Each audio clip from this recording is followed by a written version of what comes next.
Hello dear viewer, I'm leesusss, and this is Farron, and that's the other two. I always forget their names. We're in Nordenbad, and we're going to go off and see the king.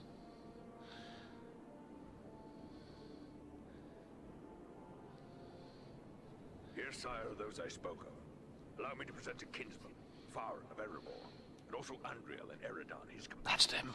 I remember now. Succeeded in our task, and I live to tell of it, thanks only to their aid.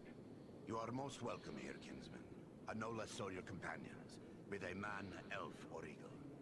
Welcome all to Nordenbad, last hall of the Longbeards in the Grey Mountains. You have returned to me, my son and my oldest friend, whom already I mourned as lost. For this, you will forever have my gratitude and the hospitality of these halls. Know that this is not something lightly given, for never before have we allowed any but our own folk to pass these gates. And no eyes have gazed upon the hidden lake of Azanzaram, save those of our close kindred. Yet for what you have done, I will gladly lay aside our ancient oath of secrecy. Very nice of you. By the way, if you're seeing a strange optical effect down the bottom middle of the screen, right about where my groin is, it's my weapon. So, no, behave. No, when in conversational paths, all weapons that the characters are automatically carrying all the time are made invisible, but they've forgotten to make the effects of electrical or fire weapons invisible as well. So that's my electrical mace, twinkling an A down there. Right, Nordenbad. Let's have a little chat about Nordenbad, then we'll go and do some. It's going to be a slow start to this episode, sadly. There's some cool stuff to do in the by which I mean shopping, to do in the Dwarven place. But have a little talk about who they are first, then we'll get maybe some action a bit later on. Tell me about this Nordenbad of yours. My great-great-grandsire was the first to enter the caves of this mountain, where he discovered the hidden lake we call Azanzaram. He was awed by its beauty, and led some of his kin here. Slowly, over many long years, with loving hands and careful chisels, we created the halls you see before you. Nordenbad was never rich in gold or jewels, but its beauty would move even the most cold-hearted dwarf. That is why we have remained here for so long. There is not a dwarf among us who would not choose death over exile from our home. I didn't hear what Longbints have mentioned, but let's talk about the lake first. That makes more sense, as he's been talking about Azanzaram. I have beheld many an underground lake, but never one as large and beautiful as this. Is this the work of your kin? Nay, my ancestors discovered Azanzaram even as you see it. We have worked with care to enhance what we found. A chip here, a tap there, fashioning bridges, halls, and tunnels. But always, we have taken care to preserve the great gift we were given. It's one of those things in Minecraft that I've looked for before. I've deliberately looked for great deserts before now, and done things where I wanted to make a desert creation. But no, having a great underground lake, a really huge one, would be amazing. One that was naturally there that you would then work with. I'd rather have, I know some people like to shape the Minecraft landscape to their own ends, but I would rather have something that was natural and work around it, if at all possible. Anyway, sorry, getting distracted, just idle thoughts. Longbeards. You are fellow Longbeards. Then we truly are kin. I didn't know any of our folks still dwelt in the Grey Mountains. Aye. In centuries past, most of our kin called these mountains home. But then the dragons came from the far north. One by one, our halls were lost or abandoned. All but Nordenbad. We alone endured those dark times. And thanks to you, we may hope to endure our current troubles as well. Well, it's obviously quite chilly in here as well. If you watch, well, we can't see it from here. Oh yeah, we can. Yeah, they've got their breath is misting in the air around us. You can particularly see it with the elf. See, I forgot the name again. So it's obviously quite chilly in here. We're dwarves though. We don't care. Yeah, why did you send an attack to Gundabad then? Many orcs were slain at Gundabad, and that's work well done. But a lot of good dwarves died too. Couldn't you have just trusted these strong walls to defend you? Were we dealing with the host of Gundabad alone, we would have done just that. We've repulsed many orc attacks in the past, but this time their numbers were far too great. Orcs and goblins have been pouring into Gundabad from every pit and cave in the north. We struck them a heavy blow. But even so, we'll still be hard-pressed if they move against us here. Now you know why my people were at Gundabad. And I cannot help but wonder what brought the three of you there. We were seeking a servant of the enemy, a man known as Agandaur. Agandaur. We are familiar with that one. Curse his Blackheart. He appeared before our gates some weeks past and called us to parley. In the name of Sauron the Great, so he said. So some of these things, there's a lot of mirrors of Lord of the Rings itself in the film. So for example, we saw a thing earlier back in the Barrow Downs where the dwarf says, what do your elf eyes see? You know, what are your keen elves? And that's obviously taken from Lord of the Rings with well, actually maybe that wasn't in the film. It is in the book and the radio play, certainly, where the three hunters, Gimli, Aragorn and Legolas, are looking for Merry and Pippin. They're trying to find them after they've been captured by the orcs. And they come to the lands of the Rohirrim. Excuse my phone. And lands of the Rohirrim. And Aragorn, they can see something in the distance, like a movement in the very horizon. And Aragorn says, what are your keen elves what eyes see, Legolas? And he can see how many, because he can see so much further, he can see how many horsemen there are riding, and he can see you know, how many there are, and their leader is very tall. Anyway, so distracted again. Sorry, this is what happens in these conversational parts of the game. I get distracted by the enjoyment of it. So here, a messenger coming to the gates is very similar to a number of places, but particularly it's similar to Dane's people up in the north. You remember Dane from The Hobbit? One of the great kings. He's great dwarven kings. They've had servants of Sauron come to the gates to try to parley with them and at least make sure they don't get involved in the main fight in Lord of the Rings and try to distract them from their Anyway, sorry. What did this messenger want from the messenger from Sauron the Great? What did the snake have to say? He demanded that we yield ourselves up to the mercy of Sauron. As if there was any mercy in the Dark Lord. He lays claim to Nordenbad, telling us if we turn over our halls and riches without a fight, our lives will be spared, and we will be free to seek a new home elsewhere. Of course, we would have nothing of that. When we defied him, he grew wrathful, threatening us with the fiery doom that overtook our ancestors. What fiery doom? Fiery doom? You don't Oh. think... I fear he may have allied himself No. with the dragon August. who Sorry. dwells in these parts. With such a beast at his command, we would have little hope of resisting him. Why would a dragon serve him? Dragons, curse them all. But could even Agandaur persuade a dragon to do his will? Perhaps not on his own account, but if he speaks for the Dark Lord, even Urgast would think twice before offending him. Dragons are wicked creatures, and their greed knows no bounds. Agandaur only has to name the right price. Then would it not be best to destroy this dragon before it can be used as a weapon? Well, destroy Urgast? If only it were that simple. The attack on Gundabad would be a peaceful stroll around the lake in comparison. Nay, if it were so easy to slay dragons, there would be many more dwarves still dwelling in these mountains. Urgast has never taken notice of us before. We rather hoped it would stay that way. They say it does not pay to leave a live dragon out of your calculations, if you live near one. And we cannot allow Agandaur to gain such a powerful ally. Aye, better go after it before it comes after us. Where can we find Urgast? You do not lack for courage, I will grant you. Yet we know not where the dragon dwells. No dwarf has discovered his lair and lived to tell of it. Perhaps Radagast knows this secret, or can discover it. Seems there is little that happens in Wilderland that escapes his notice. So we're going to go after a dragon. Sounds fabulous. Radagast is Radagast the Brown. I think we'd know about him being well-educated people. By the way, also the line about not leaving a dragon out of your calculations, that is also an older quote, but I can't think who that was said by. Where can we find Radagast? He dwells within the forest of Mirkwood, away to the south. Perhaps your companion Belaram would know where to find him, for it is said that Radagast is a friend to the Lord of Eagles himself. We should travel to Mirkwood. If Radagast knows as much as you say, it is certain to be worthwhile. Indeed. But before you set out, please accept a token of our gratitude.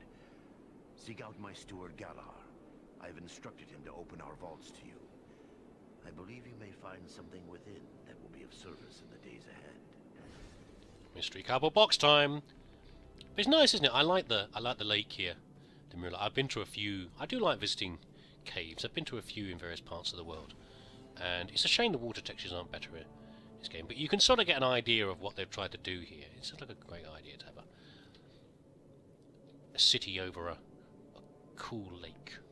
In fact, probably it would be better if it was actually more of a perfect mirror, as it often is in caves. I guess there is a water flow coming in, but in caves where there's no little water flow, you get perfect mirror situations. The water is completely still. But you know, if you did that, you wouldn't be able to see the effect, would you? Ah, there's a view that would move the heart of any dwarf. It's marvelous. It is indeed. Lovely bit of carving. I do like the style of the dwarven things in here. Oh, barrels! Smash the barrels! No, sadly we can't smash the barrels. There's someone else's barrels. I have to smash them. Let's have a little look what we can get over here anyway. Where's the steward? What's this? There is some fine stonework here. Very fine indeed. Very nice. I like There are skilled artisans here, to be sure. the dwarven phases in like cloaks. So where can we, I can't remember where the steward is. We need to get this gift. Hello, fellas. Don't mind me. You're not gonna let me in? Fair enough. What about Dwarf though? Is this the steward? He's the merchant. He might be the steward as well. I can't remember. Yeah, Galar. So you're the stranger from Erebor. You look like a proper dwarf in spite of that, I guess. Now that you know we're here, I suppose we'll be overrun with distant ken coming to gawk at our lake. Are you here to buy something? I've an excellent stock of the best Nordenbad craftwork, so speak up. Time's a wasting. Yes, he is very rude. There's no point talking to him about it. So cranky. He is a bit cranky. He needs a cookie. Gorin sent me. See here, Goran himself sent me. He said to talk to his steward and choose something as a token. You rude beardy. What's it? Yes. He may have mentioned it to me. It was rather too generous of him. Not that I don't appreciate what you did, but how does he expect me to increase our wealth by giving our best work away? Well, here you go. Take your pick. You should get out from behind your counter and do something useful. You toe rag. Right, okay. We'll buy some stuff in a minute, but first of all, I haven't got a lot to sell. Got quite a bit of money. I've had more than that, but it's not bad. What's in the cardboard box? We have dexterity and damage. That's better than what we've got.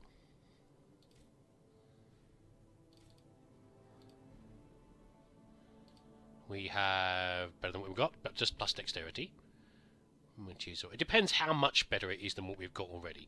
I'll have a look at that in a minute off screen. Damage.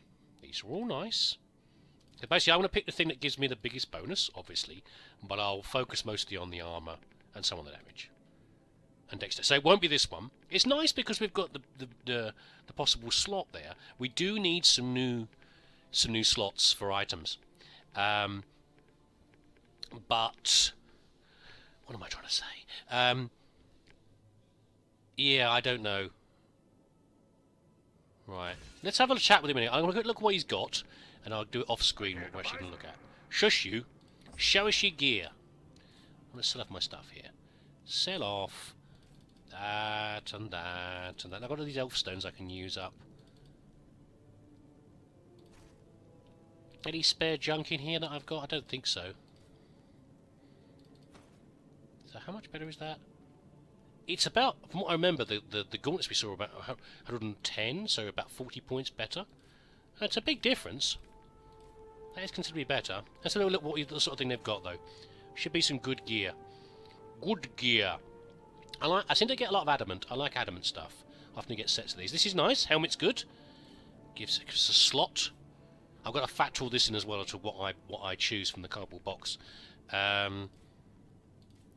That's not. Sorry. That one's nice, but it's got a slot in it. That one is not as good as the armour that he's. So it could be, at this point we're probably going to choose the chest plate. That is really good. That's a lot of bonuses. I can't remember what I'm wearing. I don't think it's anywhere as good as that. That's very expensive. One of the most expensive items I've ever seen. But that is really good. Gauntlets are terrible. Crossbows, we've got one that's good there. Weapons. It's a two-handed. Stop giving me all the two-handed stuff. I told you, game, I'm on one-handed this time. Don't mess me around. That's good, but it's got no slots in it. That's nice, with the reduced wear. And that, I think, is even better, actually. Let's have a look. No, this is better. It could be well be this sword. And then over here. Yeah. Okay, let me go and peruse what I can do, and I shall bring you back. Right, I'm running to start the problems that I did fear, which is that I've just taken off my... a lot of my items give me bonuses in will and dexterity.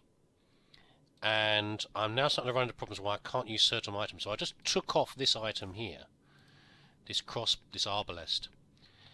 And I can't put it back on again because I need 15 dexterity, which was this contributing. And I can no longer wear this fancy new one. This new... I mean, because it requires 21 will. So I'm...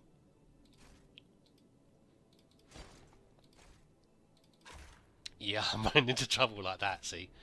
You got to be careful what you take off, because sometimes you can... Now I'm using it again. So I can't actually get rid of this crossbow unless I'm able to put some things in slots that... Power, strength, shock damage, strength. Yeah, I'm going to run into problems if I'm not careful. It's going to take us a very careful thinking about. I'm going to chat this chap for a second, Burry, because I want to repair some items so I can do some proper weapon comparisons. Ah, you must be Farid, our distant kin from the Lonely Mountain. Word of you has spread like a beard on fire. Well, Unpleasant. this is a rare treat. I hope all your folk are such fierce warriors. The enemy will feel your blows for a long time to come. So, how can I help you today? By the way, they call him Burry Burntbeard. It's funny his comment there. Let's not ask about burnt hair. Have you found any mithril down here? Keeping a place like this secret for so long. Well, I can't help but wonder if you found something too valuable to speak of. Mithril, let's say?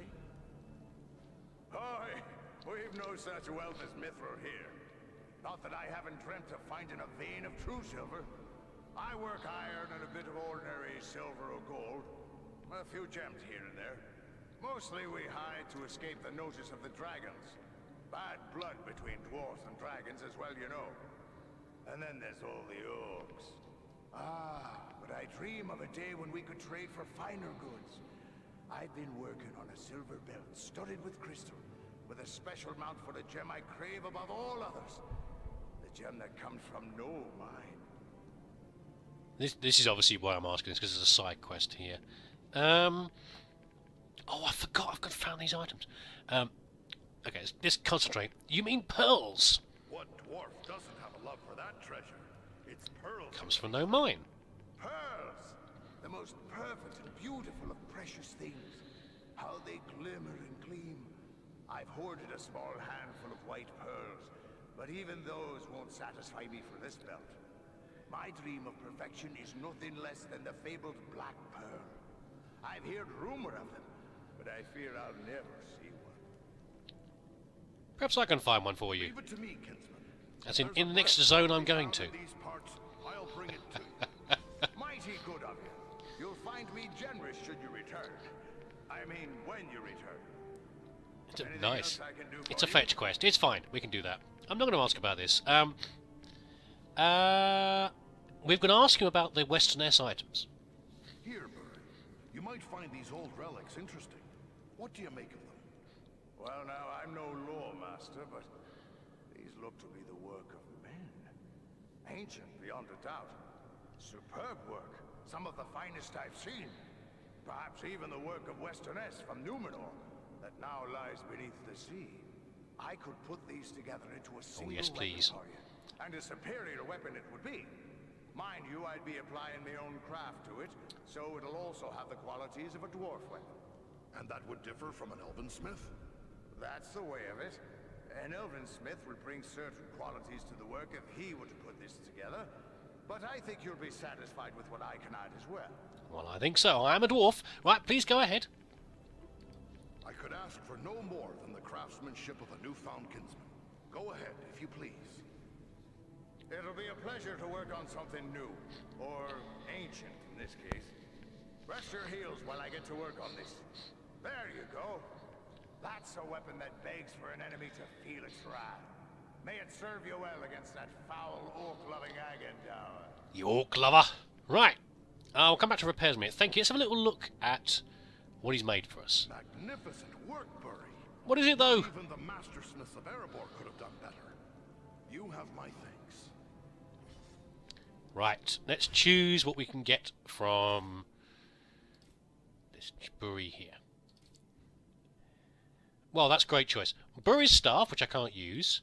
Let's have a look at the sword. Oh, that's nice. That saves me buying a sword. We're going to get this one. It's got great durability, much more than the swords have usually got. Stamina, health, ice damage, lovely. So we can sell off one of our items and reduce wear as well. It doesn't give us willpower. That's one negative that will cause us some problems. So the reason I'm looking at repairing an item here is because one of my weapons here, the one I was using till recently, the Lawkeeper's Blade, gives me a +5 will and +5 dexterity.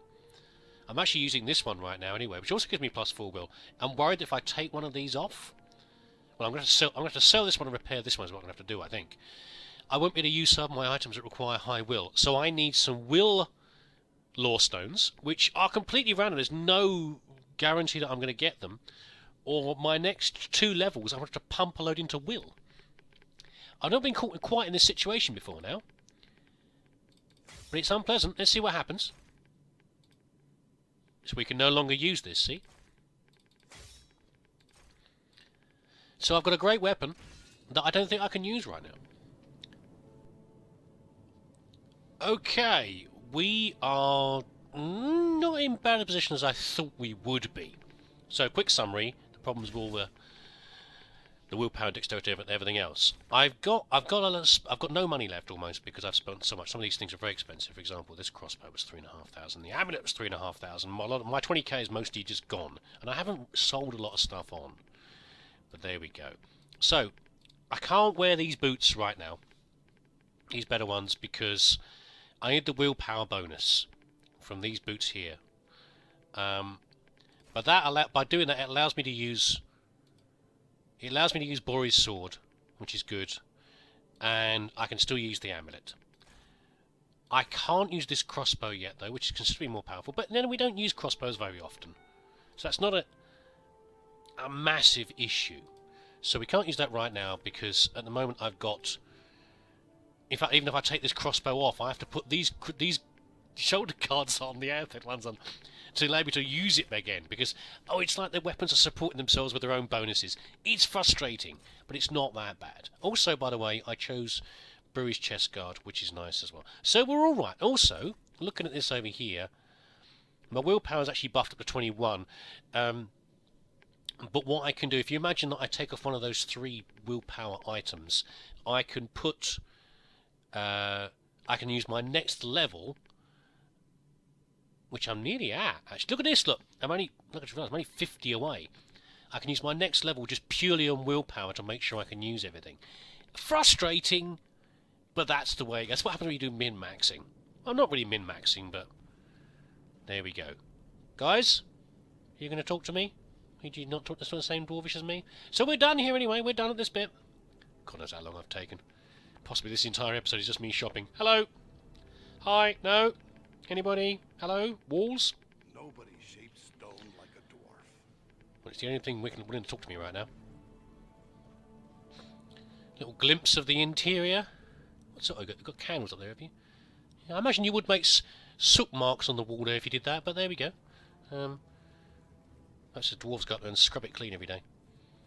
What have we got in here? Ooh, food and booze. Too bad we can't stay for a while. It's been too long since I enjoyed real dwarven hospitality. It's showing there's some delicious scrolls that are there, look. Books and things. Oh, we can change our appearance, that's good. Books and food and beer. Well, there's more booze and food than anything else. And what's that up there? That is a... That's a warg head, isn't it? The wargs in this game are more like...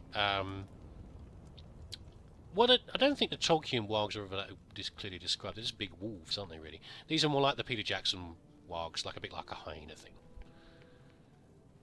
Anyway. Run, little dwarf! We're done here anyway, that's all we can do here. We need to head off to Mirkwood. Is there anything else we can do? We're looking for a black pearl along the way, which we can find, obviously. We've got our items. What we need is one really special item to do the mithril. We haven't done that yet. We still can put mithril into something, into a really super piece of armour or weapon. I mean, Burry's sword's pretty good, but we can do... This is a big bonus, but it's already got a reduced bone wear on it as well. I might like to use any of these other swords, because this thing's going to last a long time. And we've got some ice damage out of it as well, which is nice. Maybe a better shield is what will get us... what we'll put it on. I think if we don't find anything really good in this mission... We're close to the end now, by the way. If we don't find it in this mission, then we'll just put it on the best item we've got. And go from there. Possibly the shield. What a grand view this is. Bit chilly for my liking. You're a dwarf, what are you worrying about? Goodness sake. Right. Can we use these crossbows? Can we shoot things? Hold on, Balaram. Back in a minute. No? Fine. Whatever. Balaram! Time to leave, sir. After I've had a quick break.